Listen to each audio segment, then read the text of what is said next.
The Bremen Town Musicians, a tale by Jacob and Wilhelm Grimm, illustrated by Hans Fischer.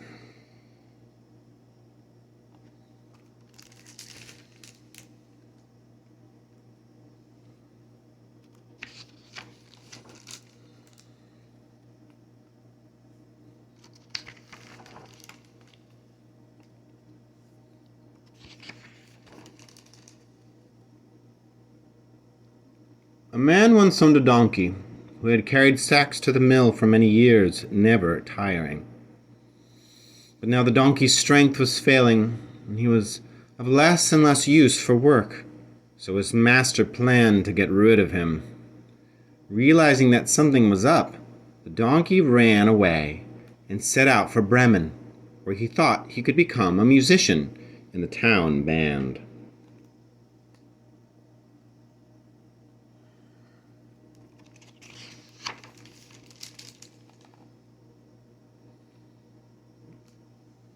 When he had been walking for some time, he met a dog lying in the road, panting as if he had been running until he was worn out. "What are you panting like that for, Grabber?" asked the donkey.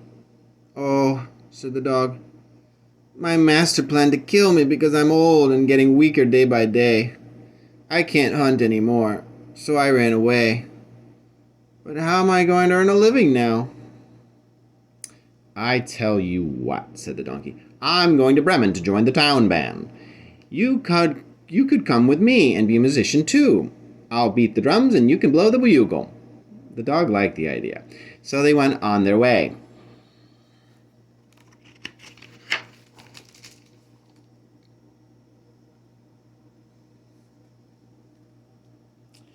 It wasn't long before they met a cat on the road, looking as glum as 3 days of wet weather. "Well, old Whiskers, what's the matter with you?" asked the donkey. "It's no joking matter to have people after your blood," said the cat. "Now that I'm getting on in years, my teeth are blunt, and I'd rather sit behind the stove and doze than chase mice.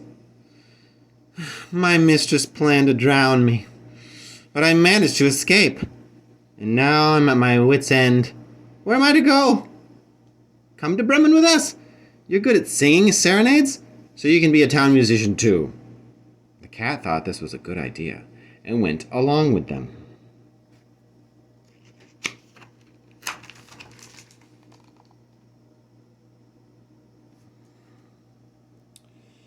Soon the three runaways passed a farmyard where a rooster was sitting on the gate, crowing his heart out.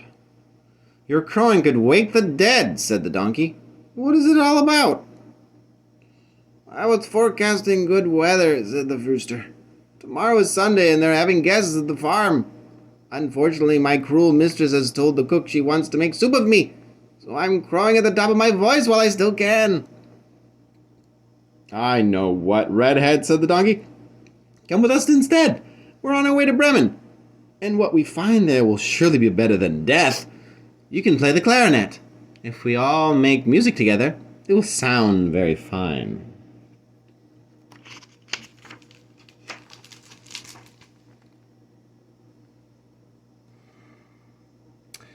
The rooster liked the idea, and so they all four went on their way together. They couldn't get to the town of Bremen in a single day, however, and in the evening they came to a forest where they decided to spend the night.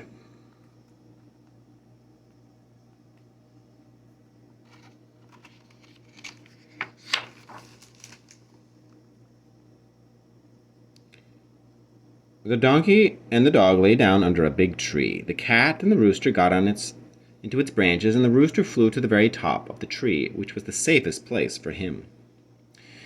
Before settling down to sleep, the rooster looked around in all 4 points of the compass, and he thought he saw a little spark of light in the distance.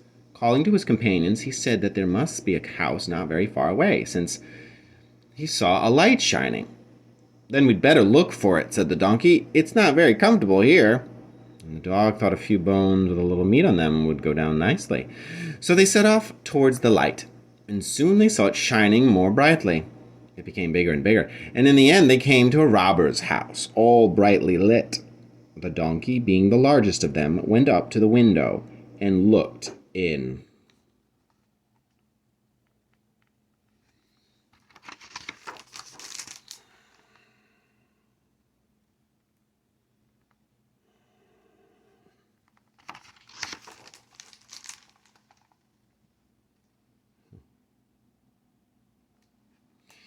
"What do you see, Grey Pelt?"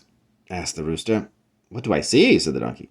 "I see a table laid with good food and drink, and some robbers sitting at it enjoying themselves." "Ooh, how nice," said the rooster. "Dear me, yes, I wish we were in there," said the donkey. The animals wondered how they could drive the robbers out of the house, and finally they thought of a way. The donkey propped his front feet on the sill. The dog jumped on his back. Then the cat jumped on the top of the dog, and the rooster flew up onto the cat's head. When they were all in position, one of them gave the word, and they began making music. The donkey brayed, the dog barked, the cat hissed, and the rooster crowed. Then they burst into the room through the window, and with a great clatter of broken glass.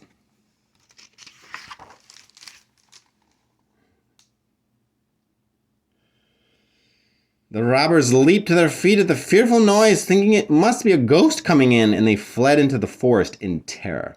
So the four companions sat down at the robbers' table and ate as if they weren't likely to eat again for many weeks.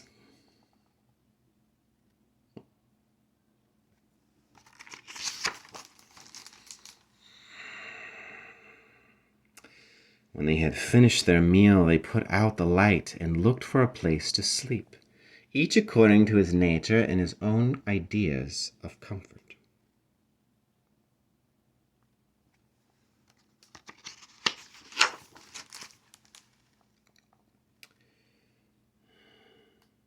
The donkey lay down on the dung heap, the dog lay behind the door, the cat lay on the hearth beside the warm ashes, and the rooster settled on the very top beam of the roof.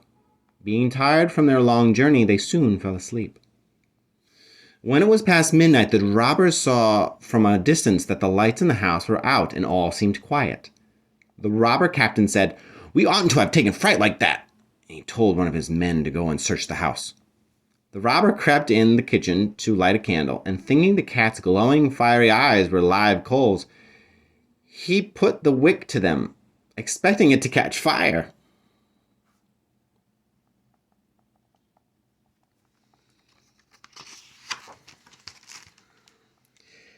Well, the cat didn't care for that a bit and jumped at the robber's face, spitting and scratching. The terrified robber tried to escape through the back door, but the dog, still lying there, jumped up and bit his shin.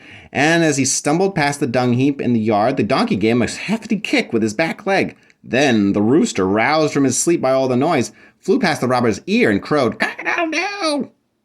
The robber ran back to his captain as fast as he could. "There's a terrible witch in the house," he yelled. "She spat at me and scratched my face with her long fingers. And there's a man with a knife at the door who stabbed me in the shin. And there's a huge monster in the yard who beat me with a wooden cudgel. And up in the rafters sits the judge crying, 'Catch that crook, will you?' So then I ran for my life."